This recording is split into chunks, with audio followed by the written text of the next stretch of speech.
Streaming, yes, I do.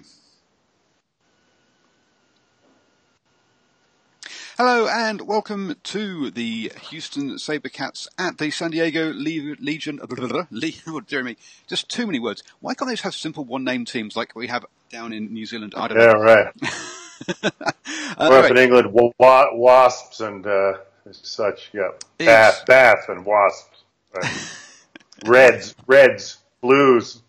Well, I think the Reds and the Blues are the most boring names we have around. But anyway, no doubt. As you can see, not to mention the standard on the field, but we're not talking about Super Rugby right now. Not this evening, no. Although I'll tell you, that game we're about to talk about was about as close to a super game as you'll ever see in the United States, right? Just the style and everything, throwing the ball around, the excitement, back and forth, fantastic. And it all came down to a final second try as well to win the game, 35-32 to San Diego. And I'm going to brag a bit here. I actually predicted San Diego by 3. And I nailed it. Nice. Very nice. Hello, everyone. I'm Paul, the guy behind DrivingMaul, your best place for Twitter predictions and rugby predictions and opinion. And joining me this evening is none other. The great USA Eagle himself is Tony Ridnell. How are you doing, sir? I'm doing great. Absolutely great.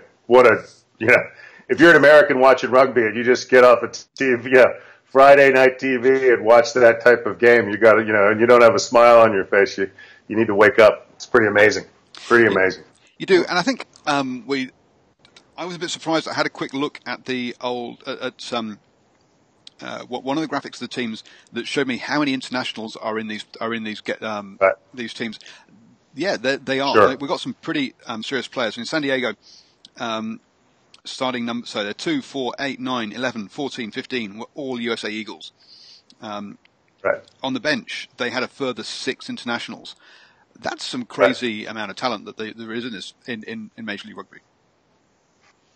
Well, you could maybe total up the number of caps there, and maybe you've got some inexperienced players that have played overseas. But clearly, every player has shown the capacity to be able to play at that level. And once again, this is week 3 now. I think you could see improvement in that San Diego team exponentially over what Seattle beat in the first week, particularly in the front, particularly up front. The forwards really picked it up, and as Houston was beating them down there from the 70th minute to the 80th minute, for San Diego to come back and their forwards to power over, phase after phase after phase for that final try was pretty remarkable, and that's just great job to Hoadley and the other guys on the coaching on that team. I mean, they're definitely improving. So the whole league's going to improve, and each player who may or may not be an international, their standards are going to improve dramatically. So again, we're going to see a lot of internationals come from this league, no question. Absolutely, and that was one of your talking points last week. Was which surprise players are going to come through to represent the USA Eagles. But for two teams that are that have a reputation for running rugby, it was a bit of a kicking duel early doors, wasn't it? Yeah, it was, but it was pretty wide open, no doubt. The San Diego definitely favors their backs, and there's good reason for that. JP du Plessis in the first few minutes with that brilliant move to set up that try,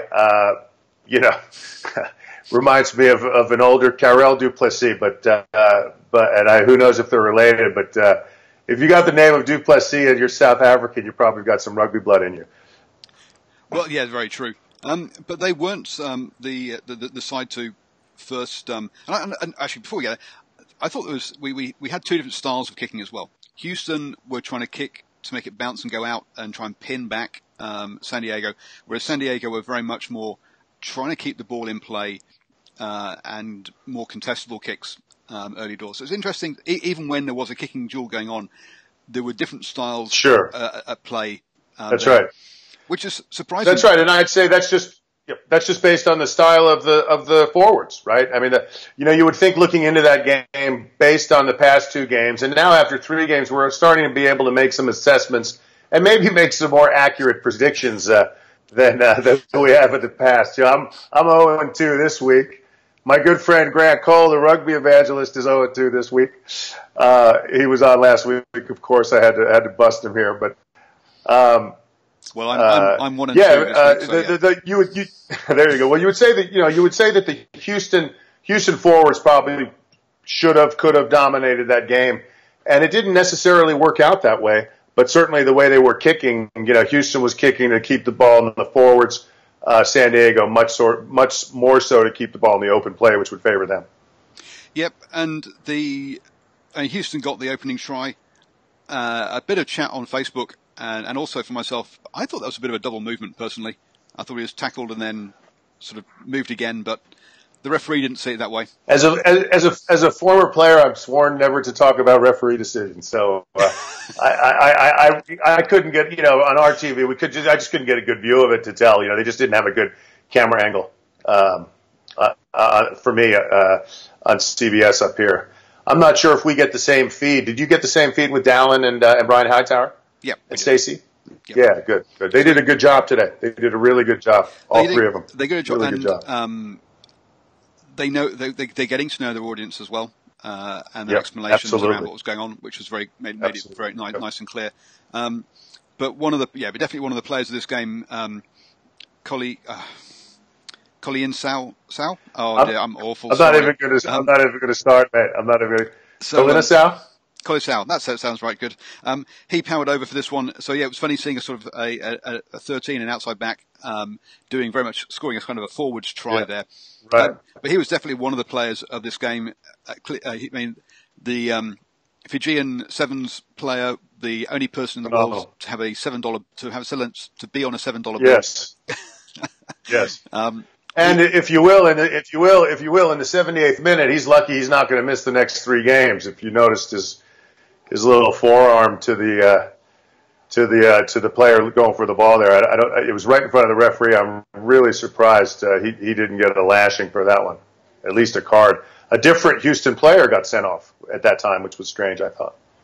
Well, yes, at that stage, the yellow card there was for repeat offence. That was a team card. It was just whoever happened to make the offence at that point was going to get the card, really, rather than it being him being a particularly naughty boy. Yeah. As it were. And I thought that San Diego were asking themselves, and not just here, but also later on, for a bit of trouble here, because they weren't getting under the ball. They were letting it bounce quite a bit, especially on Matthias' side of the pitch. I thought defensively he was a little bit suspect today with his positioning. Right. As a pretty avid spectator of rugby in America and really excited about what's happened with the pro scene, when we're talking about the quality of the play, I think today, the place where we were substandard, where the game was substandard, I think today was in the first line tackling, particularly in the first half. So a lot of breaks that may or may not should have happened. I thought the kicking game as you said, letting balls bounce like that, competing for the ball. Other international players coming into play in this community will do those things. But the level of competitiveness of the game was absolutely marvelous, and the contest at the ruck and just some of the skills shown by the individual players was awesome. Oh no, I think he was. I'm not saying that all of them were. I just think he got himself out of position a few times, and I think that. Oh, absolutely. Yeah. That you've got some. Yeah. That Sam Windsor did a good job on the other side of spotting that and taking advantage of it. And in that kicking game, it was quite pretty impressive considering how many kicks there were in that first 10 minutes. That it took 10 minutes for a forward to get lazy and be offside. Right. Exactly. No, it was nice. I mean, the first 3 minutes of the game, there wasn't a whistle. It was just great. Really great stuff. 3-4 minutes. And that was going to come and haunt San Diego in this one, was their discipline. And Windsor's kicking. He got that try then. And I was thinking, oh dear, I mean, my prediction's in trouble here. In the first quarter now, because Houston had scored all the points, looked to be kind of in control of things. And then, as you say, JP Duplu dearie me, made a great break off a stolen line out, and went pretty much the length of the pitch. They then good support, and Saliba goes over for his first of 3 tries. Right. First of 3 tries, and that third try, the third of his tries, I thought, people gallivanting all over the field. I mean, that ball must have traveled 120, 130, 140 meters, right? Back and forth. What a try that was. I mean, Saliba, that was quite a first half for that young man. What a nice player. Nice player. And I think he's going to learn an awful lot standing outside of the plea because, he's been given opportunities. He's not getting these tries handed on a platter. He's having to still get through several players, but it's nice to have a quality player to be outside of and to be given to get these opportunities. Well, and also, look at the wingers he's distributing to as well. I mean, it's a pretty nice situation for him.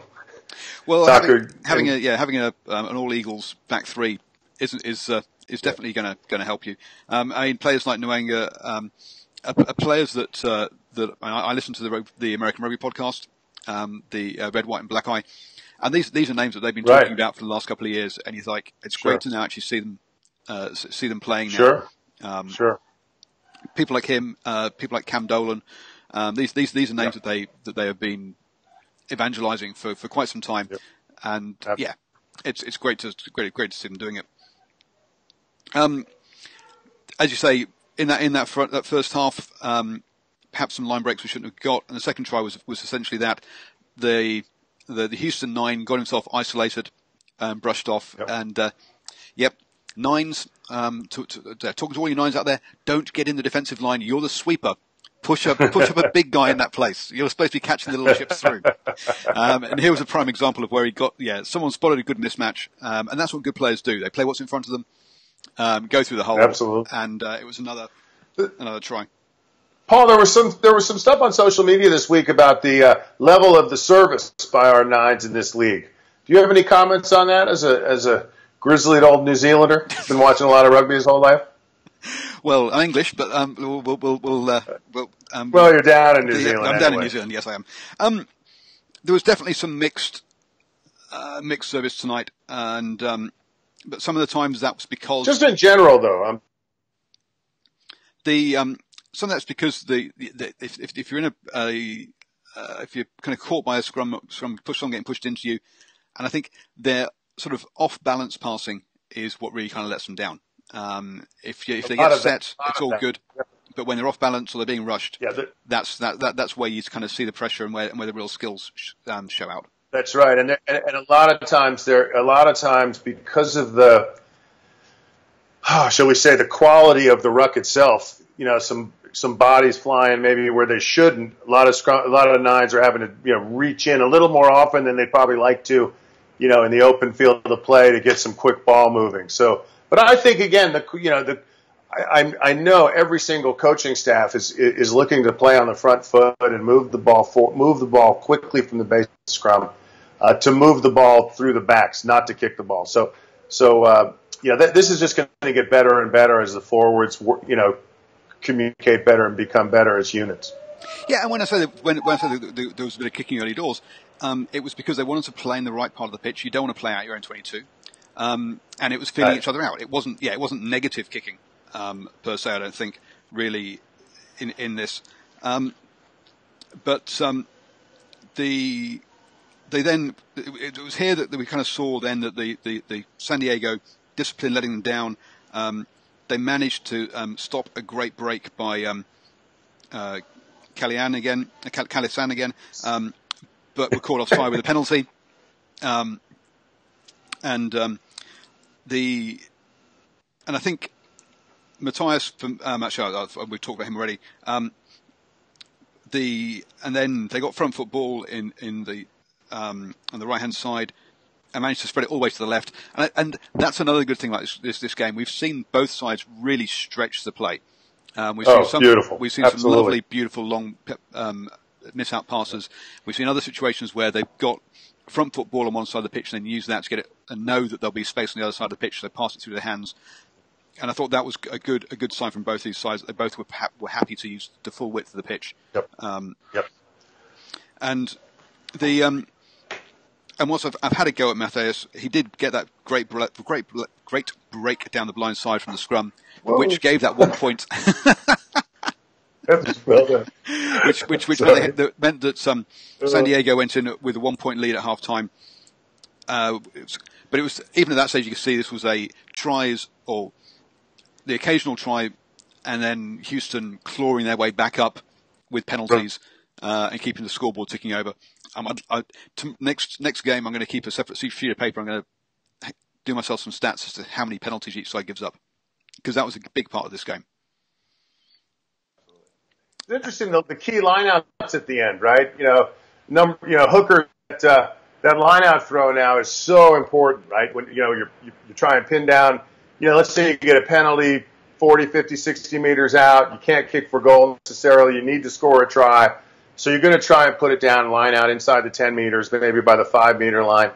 That throw becomes so important, and I think we've seen a few hookers kind of melt under that pressure. But these guys will get better and better and better, so that when they're, when the two or three of these guys, get picked to play in the World Cup next year, they're gonna nail those throws during that pool round. So you can see where I'm with the league. I think the set piece came in and was a bigger part in that second half, because Houston got the upper hand in the scrum, and that gave them the penalties that kept them in this game, whereas San Diego got the upper hand in the line out, which meant if it wasn't a kickable penalty, Houston would kick for the sideline and lose the ball, unfortunately, and they couldn't really take full advantage of their dominance on the penalty count, because they couldn't hold on to their own ball. I think that's been and that was a real problem for them. As soon as they got into the Legion's half, it was good to go. From their own side, they just couldn't exit, or if they did exit, it was always giving the ball away. Right. Again, though, the ball was in the 22s a lot. A little bit of ping pong sometimes, but a lot of moving back and forth.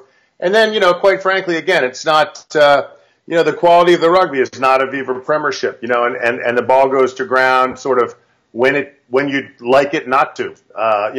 Seventh or eighth phase, you're moving the ball up the field, the last pass is dropped. And we saw that a few times today, and you could see the frustration on the players' faces.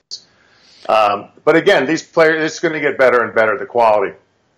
No, absolutely. And that's where, I think that's where the big difference I've seen between this rugby and watching sort of Super Rugby and and European rugby is that ability to go through the phases.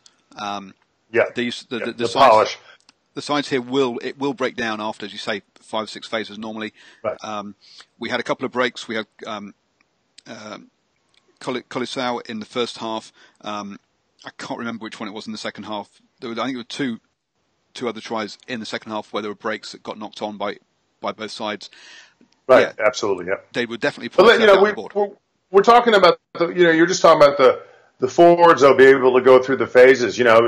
I took real note, with San Diego being down 4 points, needing the try in, after the 80th minute, and keeping that ball for, from maybe the 78th, 79th minute to the 83rd minute, I think it ended, 3, 4, 5 minutes inside the 22 of the SaberCats. I thought that showed great discipline by the San Diego Legion. And I didn't have the highest expectations having seen them, of their forwards, having seen them play in Seattle 2 weeks ago. Yeah. I thought it was really commendable that, I thought it was really commendable in the first real pressure situation. The game's on the line.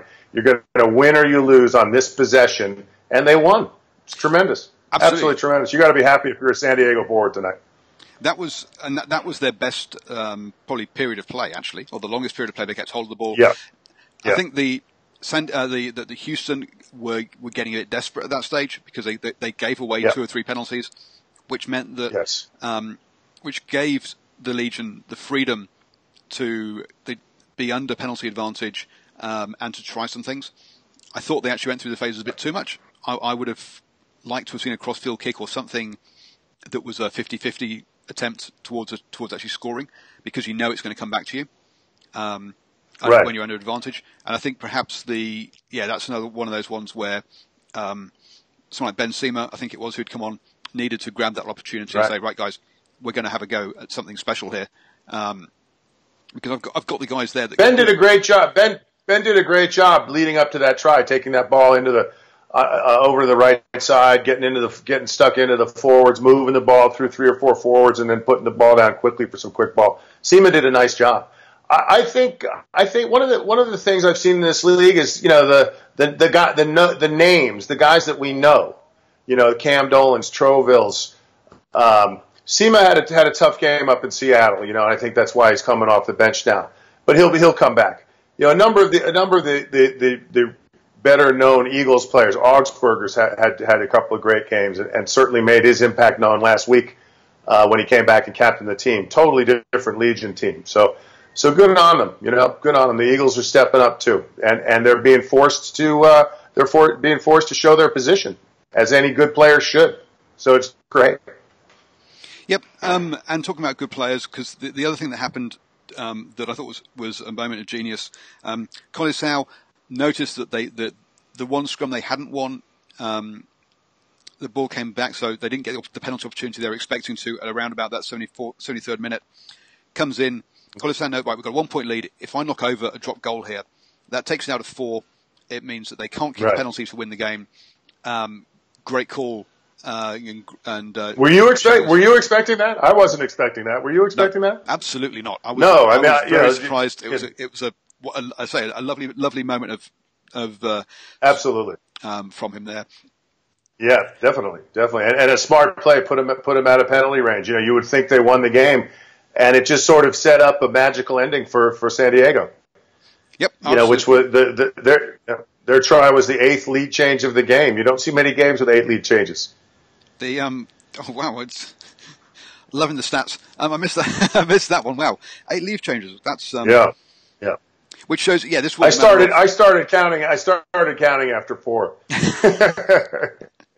and it turned out to be a good thing. And that's, as you say, that was some of the things we talked about earlier. Was that San Diego would score a try, Houston would knock over 3 penalties to get to claw themselves back up again. San Diego would score another try. They'd knock over a few more penalties. And at the end of this, it was San Diego scored 5 converted tries, and that's where all their points came from. Houston, 2 converted tries, 5 penalties, and a drop goal, which gives you a good indication as to the contrast again of the two sides. One that could milk and get those penalties over, and one that was not really getting penalties in the right part of the pitch. You've got to applaud Houston's discipline. I think that was very good. They were apart from that last 4 minutes, they really weren't giving up penalties in their own half. Right. And that was it was good. Those are things that those are the positives they can take out of the game, even if they're not definitely they can't take the win. Definitely. So, player of the match for you? Or players that impressed? Yeah, it's hard to take away a hat trick, as man of the match. Saliver, I think, with the hat trick deserves that for sure, and he made a lot of energy on his own. But I think that whole, San Diego, that was just a team win for San Diego today. They really, I was going to say a bad word, but they really stepped up. They really stepped up to play. Yeah, played a really nice game and really polished at the end. I'm looking at this game not only. I'm watching the game not only for what's going on the field. I'm watching it as an event for what a new possible American rugby audience might watch and might want to see, and kind of having an idea a little bit about the game, what I would critique. And, the game was a little bit slow for the first 20 minutes, a little bit sloppy. But the last 20 minutes of the game, last 30 minutes of the game, the speed and the pace, sure, there were a few knock-ons we shouldn't have, but the average American spectator, the new spectator, isn't going to notice that. They're going to think that's a heck of an exciting game. And so as far as the presentation went, I thought it was great. I think, you can't tell if the cameras are so focused closely on the players, because they don't want to show the crowd too much, and that's what a bunch of us were saying today. The crowd was very disappointing, and I think as an event to grow rugby in this country, to grow this professional league, which is very important to many of us here. I think a start like last night for the Austin game at 8 o'clock local time, 20 miles outside of Austin on a Thursday night is a difficult ask to get spectators out, because a lot of people want to bring their kids. And 8 o'clock on a Thursday night, you can't do it. Just like tonight, starting at 5 o'clock or 5:30 on a work day, on a Friday afternoon in San Diego, that's a tough ask to get people to get out of work, do their kids, come whatever, and then come to a rugby game. Now, I think that all of the start times must be dictated by the TV. You'd have to imagine that. So there's definitely a catch-22 here, and the TV is going to win in when we have the time. But I think we've had 2 missed opportunities this week, just this week alone, in terms of really showing the rest of America on TV that there's going to be 4,000 or 5,000 people at these games. And I think it was just a slight missed opportunity tonight. But what a game! It's just fantastic. I'm going to speak with someone with some very high standards for what we really want to see here. And now, being a proud fan of the Seattle Seawolves, and here it is right here. What they're building is pretty phenomenal up there. So we've had 5,000 in each game, every game sold out.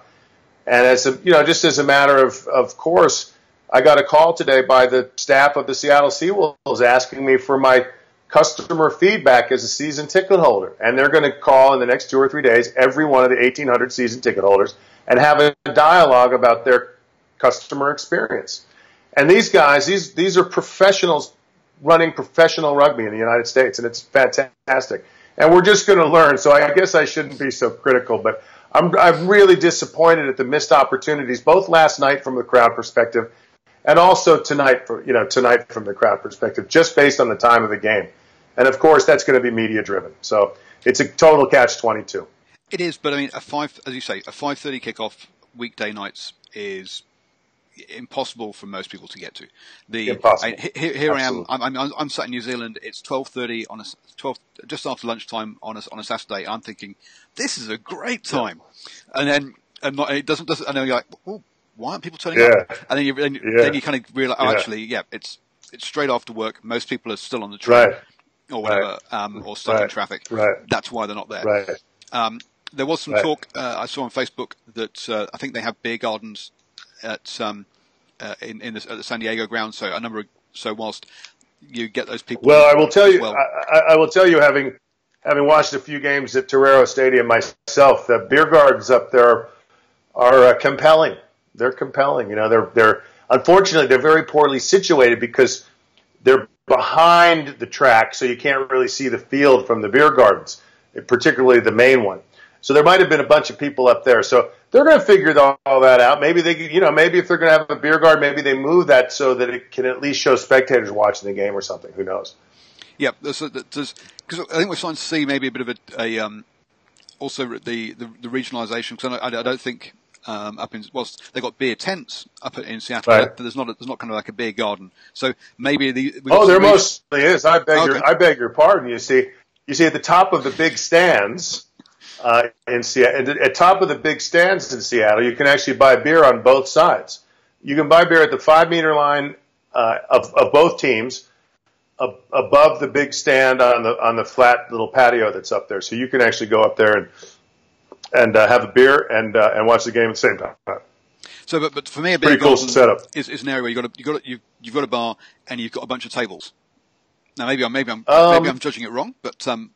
Well, just it depends what your expectation is. We're just pretty fired up to be able to sit down undercover, here. So we're doing okay. And they have 6 food trucks as opposed to mom making a peanut butter and jelly sandwich. So we're pretty psyched here. Come on. Now you got to say, Seattle are doing.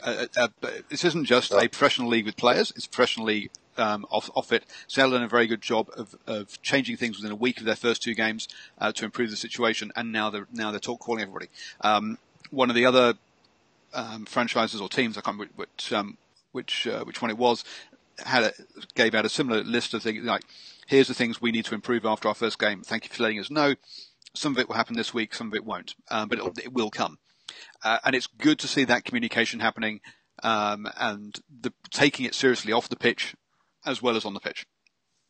which we haven't seen, which was a big failing of pro rugby, which didn't take it seriously off the pitch. It only took it. We only had serious people on the pitch, so it's good to see that kind of thing. Yep. So anyway, back to some of the players. I thought DePleece, we talked about him. He had a good game.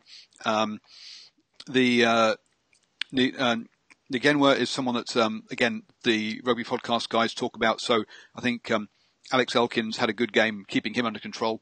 Yep. And I liked Pat Blair. I liked Pat Blair too. He came on with a lot of nice energy for San Diego. Yep. Nice player from up here in Washington State, played at Central Washington and has a nice career ahead of him. I think he's been capped once. He's played in some sevens tournaments. It was nice to see Al Jabori on the field wearing number 20, just getting back from the Singapore Sevens. So we've got some real quality out there on the field.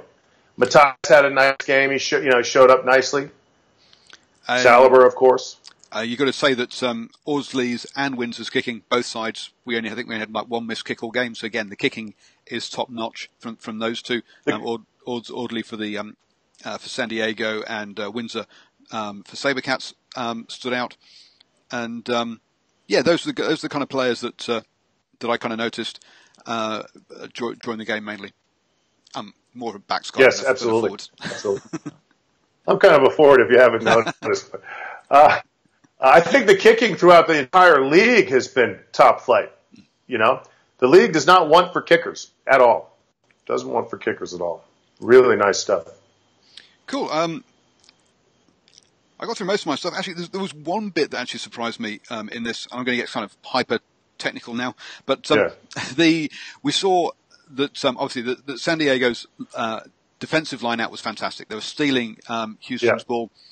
I was amazed to spot Sam Windsor being hidden on defence in the hooker position, defending the blind side of the scrum. Of the line out. You're like, there's a fair chance here you're going to win this line out against the head. I want you in midfield as first receiver because you can trigger something. If you're stuck, fair enough, in that position, fair enough. And I'd have that was deep into the second half, so I'd wanted to make a change there that actually be more offensive on your defense on that one. But that was I'd say getting a bit hyper technical there. Cool. That's me done. Any final comments? Someone who wore the tight shorts. That's a pretty good pretty good assessment of where you want your hooker, man. No doubt. I'm sitting here in awe, just like, wow, I never thought of that. You don't want your fly half. You don't want your fly half. No, of course, that of 5 course. Channel. It's like, absolutely, no, of course, absolutely. Cool. Anyway, that was my final point. Any final points from yourself? No, just, we're really excited about this thing here. Kind of disappointed to have a bye week. We don't have anything to do here in Seattle this weekend, but it's still, it's great to be able to watch it on TV. And thanks to ESPN Plus and CBS and Root Sports and all the other affiliates that are showing the games. And my season tickets at the Seattle Stadium are surrounded by people that aren't really rugby people that just wanted to come and support a new professional team, or, they heard about it once, or they worked with a player, and, they all have season tickets now. We're all looking forward to seeing each other in a couple of weeks. So, we're also looking to create some fan traveling stuff for Seattle. So, really, really create some good things in terms of the experience and the atmosphere. And just delighted to be up here in Seattle for sure. But that was a great game tonight. That was by far and away the best game of the most competitive, most compelling game of the year by far. We'll be lucky to get another one, really. Oh, that was I really enjoyed that one. Absolutely, but you've got to remember this is season 1. Next season we grow to at least 10 teams. Oh, and once it's an even number, you don't have to have bye weeks. Then you're good. That's right. That's right. No, and maybe they have some conferences, and maybe what they'll do is you play, if you had 10 teams, you could have 2 5-team conferences. You're heading down a whole rabbit hole with this one. No, each plays a home and home, and then they play one time against the other conference. You could have 12 games. It'd be amazing. Anyway, that's just, whatever. Paul, thanks for taking interest in rugby in America, man. It's great. It's pretty cool. Thanks. Thank you very much for joining me. We're excited. Obviously, There, you can see Tony's Twitter handle is just beneath his face there. So do get in touch with him there. He's also got a blog where he writes a lot about the American rugby. So do check all that out. Talk about a subject for another show. What did I write about? The governance of American rugby. We could do a series of shows on American rugby administration if we wanted to. Yes, we could. Maybe we will do at some point. Anyway, at DrivingMaul, that's my Twitter handle. Thank you very much. Yeah. And Tony and I will be back Good to see tomorrow. you. Yes, sir. Absolutely. Good to see you. Bye-bye. Cheers. Good night.